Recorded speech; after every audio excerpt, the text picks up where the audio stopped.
Bonjour et bienvenue dans notre journal hebdomadaire Asie à la une. Voici tout de suite les principaux titres.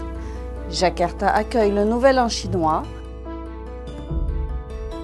L'Inde rend hommage à Mahatma Gandhi. Et dans notre deuxième partie du journal, ne manquez pas notre sélection internationale. Ce 2 février, le Nouvel An chinois ouvrant l'année du lapin a été célébré dans de nombreux pays d'Asie. À Jakarta, par exemple, où nos correspondants ont assisté pour nous aux festivités. Le vice-gouverneur de Jakarta, Prijanto, ainsi qu'un certain nombre de Chinois vivant en Indonésie, mélangent de la poudre de haricots et des petits légumes vinaigrés avec des baguettes. C'est une façon de symboliser la chance et l'esprit de communauté pour accueillir le Nouvel An. Ce geste a également marqué l'ouverture des spectacles du réveillon du Nouvel An chinois qui ont eu lieu au centre bouddhiste de Jakarta le 30 janvier. Ce spectacle de 2 heures présentait différentes danses et chants chinois, comme la danse du printemps, celle de l'éventail, la danse du dragon et des chants du Nouvel An lunaire interprétés par des artistes du pays. Cette représentation mettait également en valeur la collaboration entre la danse traditionnelle chinoise et la danse traditionnelle de Jakarta.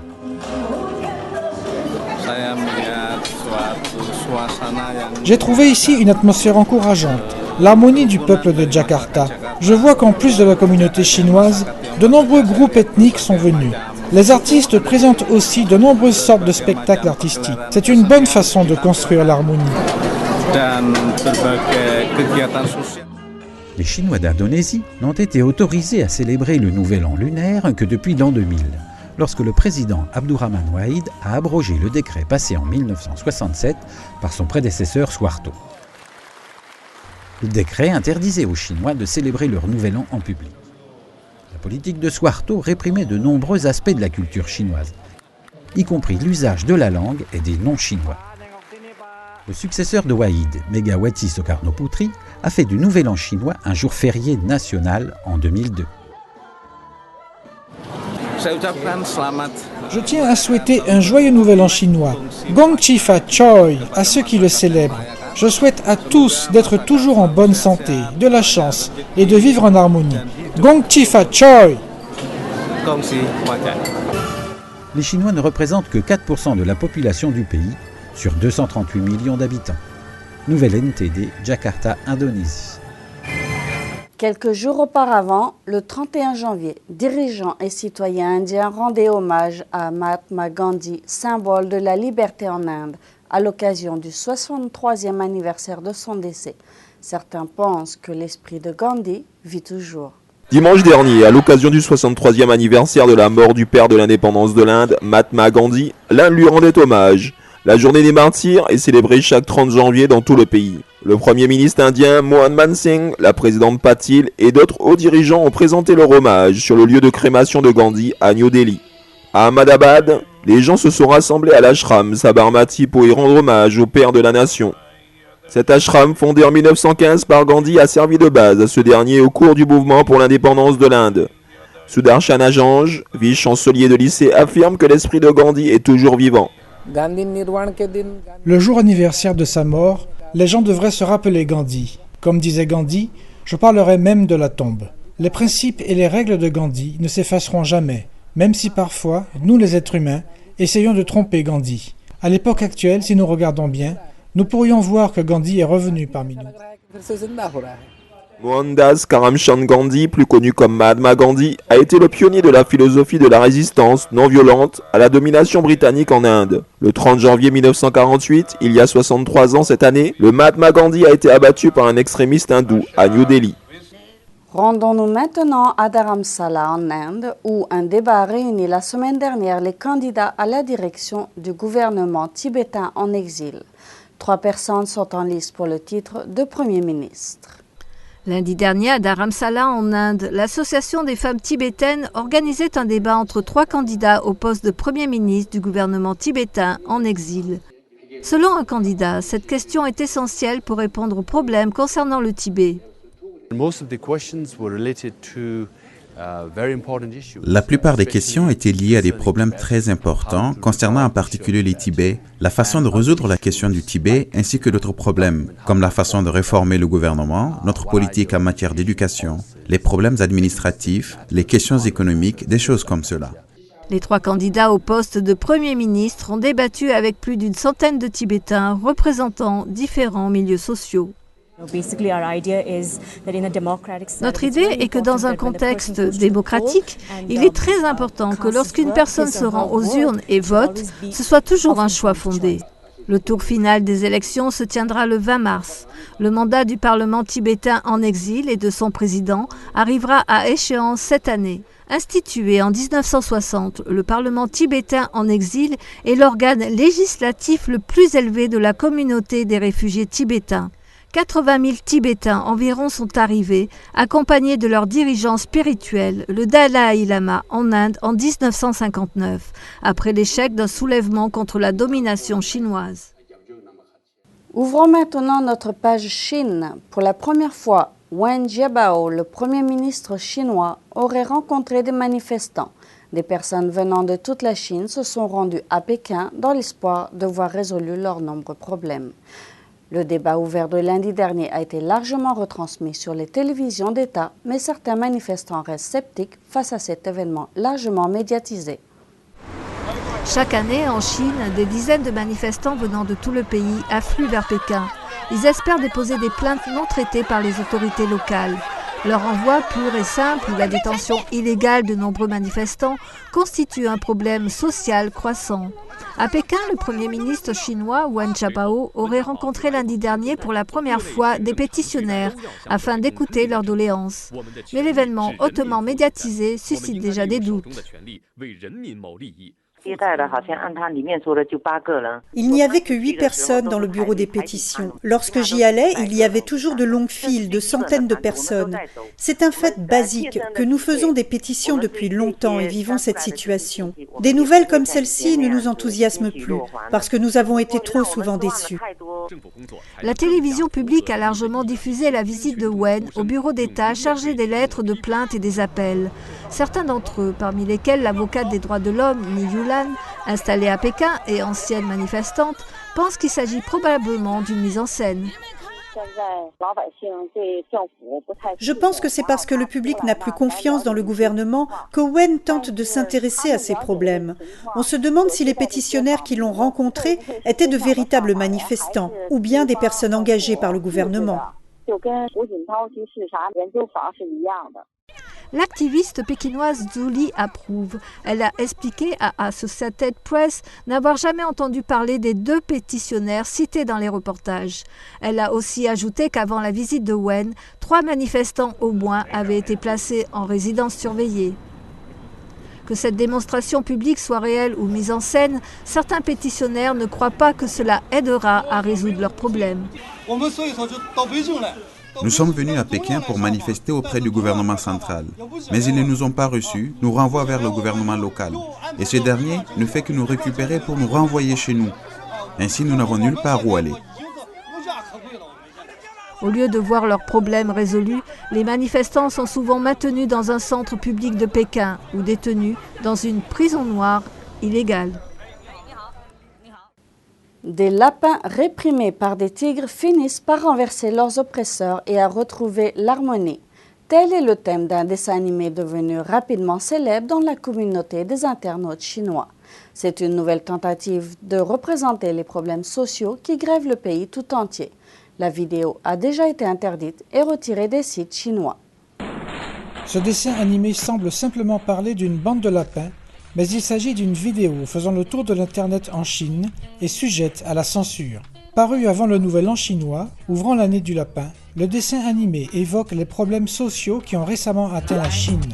Au début, des bébés lapins meurent après avoir bu des biberons de lait.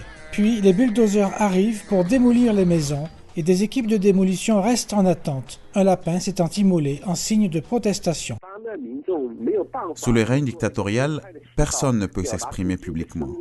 Le public peut seulement utiliser les moyens détournés de la satire, de la plaisanterie et d'autres méthodes pour exprimer sa colère et sa désapprobation. Après qu'un des leurs se soit fait écraser par un camion, Les lapins se révoltent. Ils se retournent contre les tigres qui les oppressent depuis longtemps. La paix et l'harmonie sont alors rétablies. Je pense que le dessin animé est une manière de protester en utilisant l'art. C'est plein d'esprit. Les internautes aiment cela parce que ça reflète les problèmes sociaux. Ça exprime bien le ressentiment des gens et la colère qu'ils éprouvent face à ces problèmes. Radio Free Asia annonce que la vidéo qui a fait sensation en ligne est actuellement retirée des sites chinois. Mais certains pensent que censurer la vidéo ne sera pas d'une grande utilité. L'Internet est tellement développé aujourd'hui que la répression et la censure des informations ne fonctionneront pas. Quand je regarde ce dessin animé, mon cœur devient très lourd. Telle est la réalité de la Chine. Ce dessin animé a simplement regroupé tous les problèmes en un seul. Ces dernières années, les internautes chinois ont trouvé des moyens différents d'exprimer leur refus du régime chinois. On peut retrouver des animaux symboliques qui narguent le régime obsédé par la soi-disant harmonie et des chansons pop qui se moquent des enfants arrogants, des riches et des puissants. La semaine dernière, le régime chinois a lancé une campagne internationale pour promouvoir son image. Sur Times Square à New York, l'image de Chinois modèle, symbole voulu d'une nation puissante et accomplie, faisait le haut de l'affiche. Peu convaincus que cette campagne les représente, les internautes de Chine continentale ont proposé leur propre version, une image plus personnelle de leur Chine. Cette vidéo de 60 secondes sera diffusée sur Times Square à New York 300 fois par jour jusqu'au 14 février. La campagne publicitaire a commencé la semaine dernière et fait partie d'une tentative du régime chinois de projeter une image globale positive. Mais dans le monde entier, une autre vision de la Chine continentale se dessine. Wang Keqing, un journaliste d'investigation reconnu, et d'autres ont fait appel à une soumission de photos en ligne. Ils demandent au public de poster les clichés qu'ils pensent être les plus fidèles à l'image de la Chine d'aujourd'hui. Les résultats semblent dresser un tableau très différent de la version officielle. La vidéo sur Times Square présente des personnalités chinoises accomplies comme le basketteur Yao Ming. En contraste, cette image postée par les internautes chinois montre un garçon de 14 ans retenu après une altercation avec des policiers au sujet d'un stand tenu par sa mère. Dans la vidéo promotionnelle, des mannequins chinois posent pour la caméra. Cette photo en ligne montre une mère portant un enfant sur le dos, occupée à cirer les chaussures d'un petit garçon, sous le sourire d'une autre mère. La plupart des photos présentées en ligne reflètent les problèmes sociaux actuels. Celles-ci montrent des travailleurs qui n'ont pas été payés, brandissant un écriteau, que les balles et les prix volent, mais ne laissons pas nos salaires durement gagnés s'envoler. Une autre photo montre des villageois à genoux devant les autorités, les suppliant de résoudre le grave problème de la pollution de l'eau. La vidéo publicitaire du régime chinois fait partie d'un certain nombre de vidéos visant à renforcer l'image d'une Chine prospère et progressiste. La semaine dernière, les réalisateurs de la vidéo ont réfuté les allégations selon lesquelles elle aurait coûté plus de 4 milliards d'euros. Mais le régime chinois n'a toujours pas révélé combien il avait investi dans ce projet. Et tout de suite, après notre courte pause, notre sélection internationale. Les ressortissants étrangers fuient l'Égypte. Haute couture, été indien chez Stéphane Roland. Shen Yun, soirée promotionnelle à Lyon. Après les manifestations massives qui ont réussi à faire fuir le président tunisien, c'est au tour de l'Égypte d'entendre la colère de ses citoyens face au président Moubarak depuis trop longtemps au pouvoir. Mais la violence de ces manifestations fait fuir la plupart des ressortissants étrangers. Les voyageurs remplissent les avions ou cherchent assistance pour sortir du pays.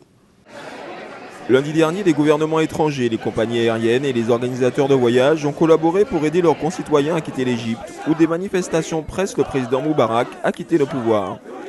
Le département américain a déclaré que plus de 220 citoyens américains avaient quitté l'Égypte et que plus de 2400 Américains attendaient encore de l'aide pour partir. Le département espérait pouvoir embarquer 900 citoyens américains d'Égypte lundi dernier dans des vols vers Athènes, Chypre et Istanbul. Les compagnies aériennes européennes dont Lufthansa, Austrian Airlines et Air Berlin ont affirmé qu'elles enverraient des avions d'une plus grande capacité vers l'Égypte afin de répondre à la demande et ont accédé à la requête des ministres des Affaires étrangères de programmer des vols supplémentaires. Des témoins parlent de scènes de chaos à l'aéroport du Caire où de nombreuses personnes, dont des Égyptiens, essayaient d'embarquer dans un des derniers vols annoncés. Selon la télévision d'État, la compagnie nationale Egypt Air avait annulé tous ses vols dans la nuit de mardi. Le département d'État américain conseillait à ses citoyens de se préparer à une attente conséquente à l'aéroport et d'apporter de la nourriture, de l'eau et de prendre toutes les précautions nécessaires. Le secteur touristique est l'une des premières sources du revenu étranger, représentant plus de 11% du PIB et offrant de nombreux emplois dans un pays fortement touché par le chômage. Les compagnies BP, Nokia, Siemens et le géant alimentaire Nestlé ont annoncé l'évacuation de leur personnel et de leurs familles, alors que les constructeurs automobiles Daimler, BMW et Nissan ont déclaré de leur côté avoir cessé toute activité dans les usines égyptiennes. Volkswagen, quant à lui, a suspendu toutes ses livraisons. L'un des plus grands fournisseurs européens, l'allemand Metro, a rapporté le pillage de 2 de ses magasins. Suite aux manifestations qui ont secoué la Tunisie, puis l'Égypte, le président du Yémen, un petit État de la péninsule arabique, a lui déjà annoncé qu'il quitterait le pouvoir à la fin de son mandat. C'est devenu une véritable mode. Le président yéménite Ali Abdullah Saleh a annoncé qu'il ne prolongerait pas sa présidence au-delà du mandat actuel. Il n'y aura pas de prolongation, pas d'héritage non plus, pas de remise à zéro, comme certains n'arrêtent pas de le proclamer, disant que le président veut passer le pouvoir à son fils, qu'il veut tout recommencer, etc. Rien de cela ne fait partie de mes intentions. Conscient des manifestations qui ont renversé le dirigeant tunisien et qui menacent le président égyptien, Saleh a déclaré qu'il quitterait ses fonctions à la fin de son mandat en 2013. Saleh s'est exprimé ainsi suite à un immense rassemblement organisé par le parti d'opposition. Intéressons-nous maintenant à la mode. La saison des grands défilés de haute couture a commencé en grande pompe à Paris. C'est une rencontre où les géants du ciseau et de la coupe nous présentent leurs collections qui sont toujours un régal pour nos sens. Un reportage NTD dans un milieu de luxe et de beauté. Le 25 janvier à Paris, le couturier Stéphane Roland a dévoilé sa collection Printemps-été 2011. Placé sous le signe de la sagesse et de la poésie, le couturier nous explique la source de son inspiration. Du tantrisme. Mais toutes mes inspirations, ça vient du tantrisme et du mandala, qui est un cercle de méditation, et également de Gandhi. Je voulais un brin de sagesse dans un monde très poétique quelque part, mais surtout plein d'énergie solaire. Voilà. L'énergie, la positivité, tout ce qui représente le soleil, la force, le positivisme avant tout. C'est en sculpteur sensuel qu'il fabrique ses modèles. Donc j'ai travaillé des volumes très en rondeur, très généreux, beaucoup d'asymétrie. Sa nouvelle collection nous invite au voyage qui commencerait au petit matin quelque part dans le monde, mais se terminerait à Paris, ville de la mode. Tout le jour commence par des tons très doux, un peu épicés. Après, on part vers des étés indiens et on revient à Paris avec toute une dernière ligne de noir et de blanc. Les spécialistes de la mode ne s'y trompent pas, les stars non plus. Ainsi, au premier rang, on pouvait apercevoir la chanteuse française Mireille Mathieu ainsi que l'actrice Mélissa Mars, enthousiaste. Je suis née Coalin. Bonne année. Le créateur a vu grand pour l'été 2011 et nous donne une belle leçon de couture. NTD, Paris. Comme chaque saison, NTD est fier de suivre la tournée internationale de la prestigieuse compagnie de danse et musique traditionnelle chinoise Shenyun Performing Arts. La compagnie se trouvait la semaine dernière au Kennedy Center de Washington, D.C., où elle a obtenu un franc succès. Écoutons quelques commentaires de spectateurs à ce sujet. La semaine dernière, au Kennedy Center de Washington, D.C., la compagnie Shenyun Performing Arts a donné 6 représentations de son spectacle éblouissant de danse et musique classique chinoise. J'ai été vraiment surprise par tout ce qu'on peut apprendre sur la culture chinoise et la façon dont elle est présentée au public par la danse et la musique. C'était fascinant. Je ne savais pas à quoi m'attendre. Et nous avons adoré dès le lever de rideau et nous avons passé une belle soirée. L'avocat Nelson Happy avait vu Shenyun 2 semaines plus tôt à New York. I think it was perfection. And the thing that I liked best was the plum blossom dance, which I think is I could watch that hour after hour. Je pense que c'est la perfection et j'ai vraiment beaucoup aimé la danse des pruniers en fleurs. Je pourrais regarder ça sans m'en lasser. Je pense que c'est une des danses les plus raffinées que j'ai jamais vues. Mais toutes ces scènes étaient parfaites. Ce serait difficile de ne pas être emballé. Et les chants étaient impressionnants. Je crois que c'est une des meilleures sopranos que j'ai entendues. Je pense que c'était absolument parfait. It shows us the tradition of China, you know. I'm French, so we are very we admire. Ce spectacle nous montre la tradition chinoise. Je suis français et nous admirons cela. La Chine et la France ont une culture, une civilisation, une histoire. C'est un très vieux pays comme la France, avec une histoire de 4000 ans, plus de 4000 à 6000 ans de civilisation. Nous admirons cela.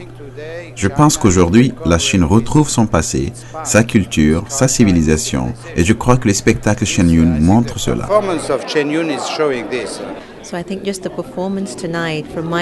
Pour le spectacle de ce soir, de mon point de vue, j'ai vu son authenticité, sa simplicité, sa pureté, son innocence, qui sont les bases de la vie. Et ce sont des choses auxquelles il nous faudra revenir un jour. NTD, Washington, D.C. Chaque année, Shen Yun vient également en France. En 2010, la compagnie Shen Yun Performing Arts avait présenté son spectacle à l'amphithéâtre 3000 de la Cité internationale à Lyon. L'association Lotus Sacré a tenu à présenter lors d'un cocktail le nouveau spectacle Shen Yun 2011 à son public fidèle à l'espace Asia de Lyon. Après un triomphe en 2010, la compagnie Shen Yun Performing Arts revient pour la deuxième année à Lyon avec son tout nouveau spectacle. L'association Lotus Sacré, organisatrice du spectacle Shen Yun en France, a pour cette occasion organisé une soirée de cocktail à l'espace Asia à Lyon pour présenter au public fidèle les prochaines séances de Shen Yun. Les invités ont été accueillis par de la musique émise par le son de la flûte d'un musicien, suivi par la suite d'un documentaire sur le spectacle. Les poètes et les artistes étaient très attentifs à la vertu. Ce sera la deuxième année cette année que je me rendrai au spectacle Shen Yun avec un très grand plaisir, parce que j'étais conquis l'année dernière par la beauté du spectacle et la performance effectivement des acteurs. Voilà, j'accueille Shen Yun ce soir. Asia, nous sommes un tour opérateur français spécialiste du voyage en Asie et en Chine. Nous sommes aussi un lieu d'accueil d'expositions et d'événements qui ont trait à l'Asie. Shen Yun étant un spectacle asiatique et chinois de qualité, nous avions envie à la fois d'en faire profiter nos clients voyageurs et toute personne qui viennent découvrir à la fois les lieux et ce spectacle. Découvre en partie seulement, je n'ai vu que quelques images, voilà. Suffisamment pour donner envie d'en voir plus, certainement. Je crois que quand ils font des spectacles, les Chinois, ils vont au bout. Il y a tellement de travail derrière et depuis si longtemps qu'on ne peut avoir que quelque chose d'assez extraordinaire. Un délicieux banquet multicolore attendait les invités, ainsi qu'une dégustation de différents parfums de thé, gracieusement offerts par le Palais d'été. Shen Yun revient pour la deuxième année à Lyon.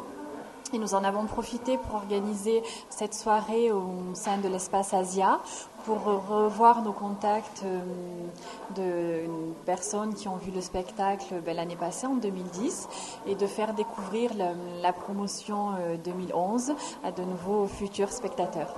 Shen Yun se produira à l'amphithéâtre 3000 de la Cité internationale les 18, 19 et 20 mars prochains. Suzanne Durand, NTD, France. Et nous voici arrivés au terme de ce journal. C'est avec plaisir que nous nous retrouverons la semaine prochaine pour davantage d'informations. Au revoir.